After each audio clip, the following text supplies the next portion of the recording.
हे परमेश्वर, माता इस प्रकार हम सभी को दुखी देखकर स्वयं कितनी दुखी होंगी। उन्होंने जीवन में इतने कष्ट देखे, इसलिए अब तो माता को हमारे कारण और कोई पीड़ा नहीं होनी चाहिए प्रभु। और माता पीड़ा मुक्त तभी रहेंगी जब हम अपनी पीड़ा को भुला देंगे। प्रभु, मुझे ज्ञात है माता सीता के बिना आप अधूरे हैं, किंतु आपके इस अधूरेपन को दूर करने वो अपने दो नन्हे स्वरूप तो आपके पास छोड़कर गई हैं। प्रभु, अब आप इन्हीं को अपने जीवन का आधार बनाकर इनसे संबल प्राप्त कर अपने आप को आप संभालिए प्रभु। आप इन दोनों को लेकर अयोध्या लौट चलिए प्रभु।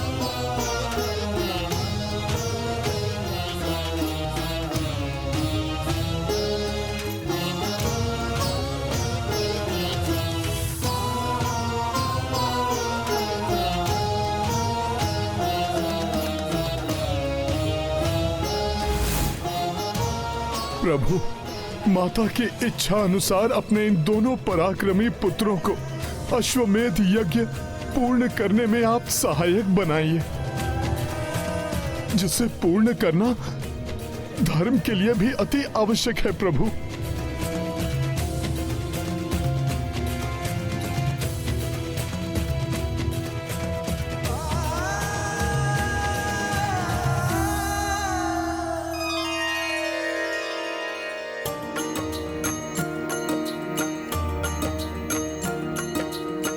सबहु परस्पर ढाढ़स बंधाए, लव कुश सहित अवधपुरी आए। देखी हर साई नर और नारी, तिन्हु माता स्नेह निहारी। किंतु जब सीता न देखी, रोए नयन स्मृत वैदेही। लव कुश बैठी निकट रघुराई, पूर्णाहुति श्री यज्ञ प्रदाई। राम सिया राम जय हनुमान। हनुमत हर्ष पुष्प बरसाए, जो उड़ी रघुराई तक जाए। सीता मूर्त सजीव हो आई, देखे राम लव कुश कपिराई। राम सिया राम जय हनुमान। राम सिया राम जय हनुमान। ये गाथा महाबली हनुमत की, रुचिकर लीला राम भगत की। जय जय जय रघुनंदन राम, जय जय जय महाबली हनुमान। जय जय जय रघुनंदन राम, जय जय जय महाबली हनुमान। प्रभु श्री राम की जय। प्रभु श्री राम की जय। प्रभु श्री राम की जय।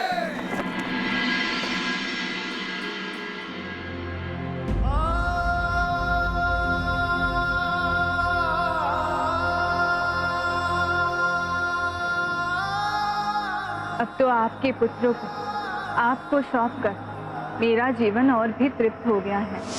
इसलिए अब मुझे अंतिम परीक्षा देने का समय आ गया है, जिसके बाद कभी भी कोई मुझ पर संदेह की उंगली ना उठा सके। सीते!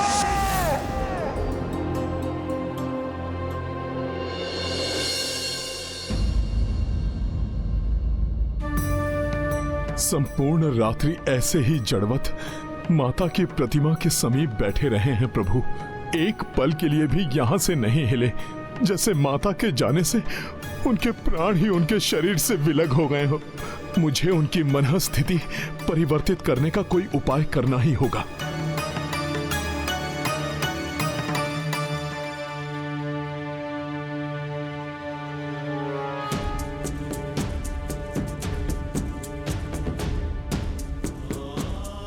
प्रभु, आपके दोनों पुत्र तो बहुत नटखट हैं।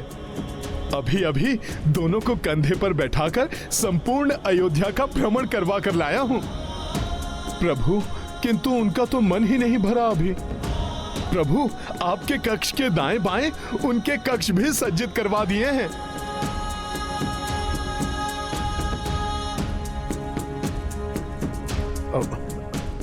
प्रभु, दोनों ओर से आपके दो हाथों के समान रहेंगे।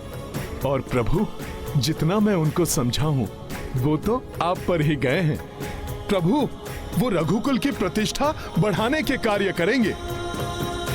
जो शिक्षा मैंने आपसे प्राप्त की है ना, मैं उन्हें सब सिखा दूंगा। फिर भी प्रभु, उन्हें तो आपके मार्गदर्शन की भी आवश्यकता है। आप भी उन्हें प्रशिक्षण देना आरंभ कर। सीता की यही इच्छा थी ना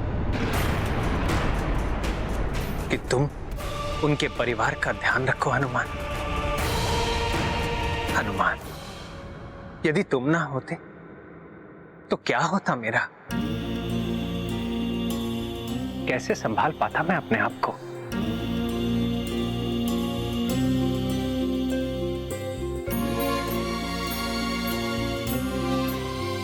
सीता ने उचित कहा, उसका कार्य पूर्ण हो चुका है।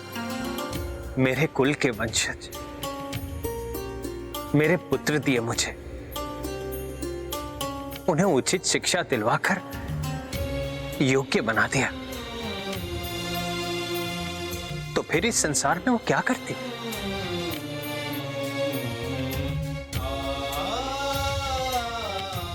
यही शब्द है ना मेरी सीते के,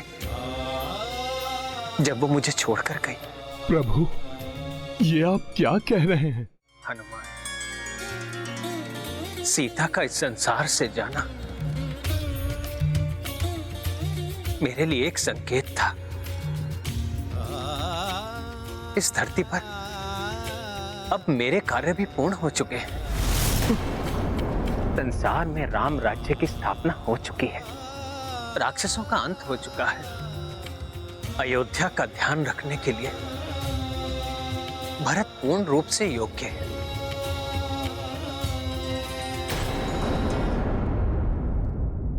फिर इस संसार में मेरे जीने का क्या अर्थ है हनुमान? फिर तो अब मैं भी संसार त्याग सकता हूं। प्रभु, प्रभु ऐसा क्यों कह रहे हैं? प्रभु, आप ऐसा कोई निर्णय मत ले लीजिएगा। ले भी नहीं सकूंगा हनुमान, क्योंकि तुम मुझे ऐसा नहीं करने दोगे। और फिर मेरे साथ मेरी परछाई के रूप में लक्ष्मण भी तो है ना। अपनी परछाई को छोड़कर कोई भला कैसे जा सकता है? पिताश्री की धरती से प्रस्थान करने के पश्चात लक्ष्मण ने मुझे पिता के स्थान पर रखा, किंतु पिता के समान सदैव ध्यान तो उसी ने मेरा रखा। लक्ष्मण ने सदा संभाला है मुझे हनुमान, सदा संभाला है। वनवास के समय भोजन का एक निवाला भी ग्रहण किए बिना एक पिता के समान सदैव मेरी प्रत्येक इच्छा का ध्यान रखा है लक्ष्मण ने। रावण द्वारा सीता हरण के समय मैं टूट गया था। निराशा और क्रोध से भरकर ब्रह्मास्त्र से संसार को ही नष्ट करने चला था मैं। तब लक्ष्मण ने मुझे उस स्थिति से निकाला और मुझे युद्ध करने का साहस दिया। मैं जाना भी चाहूं